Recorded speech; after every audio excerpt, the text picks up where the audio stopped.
बिस्मिल्लाहिर्रहमानिर्रहीम। इस वीडियो में मैं development lens for bundled bars को डिस्कस करूंगा। बंडल बार्स कब यूज़ करने ज़रूरत पड़ जाती है? अगर एक बीम या कॉलम में बहुत ज़्यादा रीइंफोर्समेंट हो, तो अगर हम एक एक बार अलग अलग प्लेस करेंगे तो बहुत कंजेस्टेड रीइंफोर्समेंट हो जाएगी। तो इस ऐसे में बंडल बार्स समटाइम्स यूज़ किए जाते हैं बीम में या कॉलम में या किसी और मेंबर में भी। तो बंडल बार्स अगर यूज़ करें तो उनके लिए क्या डेवलपमेंट लेंस यूज़ की जाएंगी? तो उसमें पहली बात है कि बंडल बार्स जब भी यूज़ करेंगे तो मैक्सिमम हम 4 तक यूज़ कर सकते हैं। 4 से ज़्यादा बार्स को बंडल नहीं किया जा सकता। मैक्सिमम 4 तक हम जा सकते हैं। यानी एक तो खैर अकेली बार होगी ना, 2 का बंडल हो सकता है, 3 का हो सकता है, मैक्सिमम 4 का बंडल। पहली बात। सेकंड ये कि अगर हम इनके लिए डेवलपमेंट लेंथ कैलकुलेट करेंगे, मसलन अब ये बार चल रही है इसके अंदर, अब इसके लिए मैं डेवलपमेंट लेंथ कैलकुलेट करनी अगर मुझे पड़ रही है तो मैं कैसे कैलकुलेट करूँगा?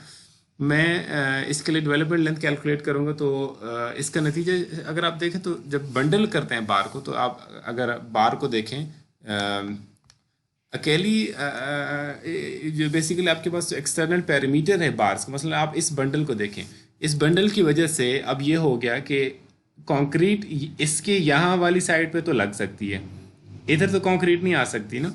इसी तरह से यहाँ पे कंक्रीट आके इसको सराउंड कर सकती है, लेकिन इस रीजन में तो नहीं कर सकती। इसी तरह से अगेन इस रीजन में तो कंक्रीट इसके साथ बाहर से इसको सराउंड कर सकती है बॉन्ड होने के लिए, लेकिन अंदर तो नहीं आ सकती। अब इसका मतलब ये कि हर जो बार है उसकी जो पैरीमीटर है वो इफेक्टिव पैरीमीटर अब रिड्यूस हो गया। अब उसका इसका मतलब है कि टोटल हर बार का 100% पैरामीटर जो है वो इफेक्टिव नहीं है कंपेयर टू अ बार जो कि अगर अकेला हो तो उसके सारे पैरामीटर के अराउंड कंक्रीट जो है वो इफेक्टिव होगी इन डेवलपिंग द बॉन्ड।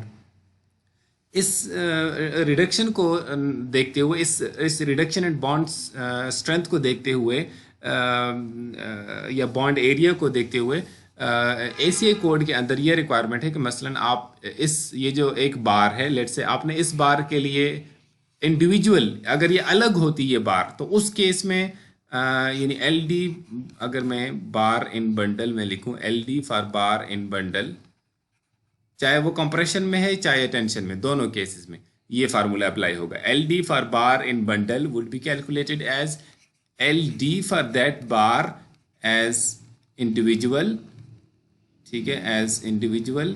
अगर वो अकेली वो बार होती तो उस तरह फिर आप जिस तरह से उसके लिए कैलकुलेट करते, multiplied by a factor. Factor जो है वो होगा, मैं अभी फिलहाल फैक्टर लिख लेता हूँ। That factor will have that could have different values. That factor would be equal to 1.2 for 3 bars bundle, 1.2 for 3 bars bundle, and it is equal to 1.33 for 4 bar bundle.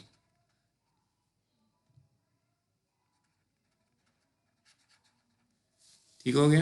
यानी इतने टाइम से हम बढ़ा देंगे। अब इसमें एक और चीज़ होगी, आपको प्रॉब्लम आएगी कि जब आप मसलन आप अगर उस इक्वेशंस को थोड़ा सा देखें जो हम यूज़ करते हैं, जो हमने लास्ट टाइम डिराइव की थी, मसलन ये सिंप्लीफाइड जो इक्वेशंस हैं, इनमें अब आप देखें तो आपने डिसाइड करना होगा ना कि मैं इनमें से कौन सी इक्वेशन यूज़ करूँ चारों में से। ठीक है, वो ये खैर साइज़ की बेस पे तो आप इजीली डिसाइड कर लेंगे, जो भी बार का साइज़ है उसकी बेस पे आप या इस कॉलम से पिक करेंगे या इस कॉलम से। लेट से आपने ये वाला कॉलम आपका बन रहा है, लेट से इस कॉलम से आपने पिक करना है। अब आप क्या करेंगे कि आपको ये देखना होगा कि मेरी ये कंडीशंस मीट हो रही है या नहीं मीट हो रही हैं। अब इन कंडीशन को आप रीड करेंगे तो इनमें क्या लिखी हुई चीज़ें, clear spacing of bars being developed are spliced not less than DB, यानी एक क्लियर स्पेसिंग के रिलेटेड कुछ इन्फॉर्मेशन है, यानी कुछ लिमिट्स लगाई गई हैं कि अगर ये नॉट लेस देन डीबी हो। इसी तरह फिर यहाँ पे आपको नजर आ रहा है कि clear spacing of bars being developed और spliced not less than 2 dB and clear cover not less than DB. अब इसमें जो डीबी अकेली बार हो तो उसका तो हमें पता है कि 2 टाइम्स डीबी कर दो, डीबी या 2 टाइम्स डीबी क्या मतलब रखता है। लेकिन एक बार जब बंडल के अंदर है तो फिर तो इस केस में जब आप इन लिमिट्स जब आप डीबी की टर्म को देखेंगे तो ये अब यहाँ पे डीबी जो आप यूज करेंगे बंडल, एक बार जब एक बंडल के अंदर है तो उस बार का इंडिविजुअल बार का डीबी नहीं आप यूज करेंगे।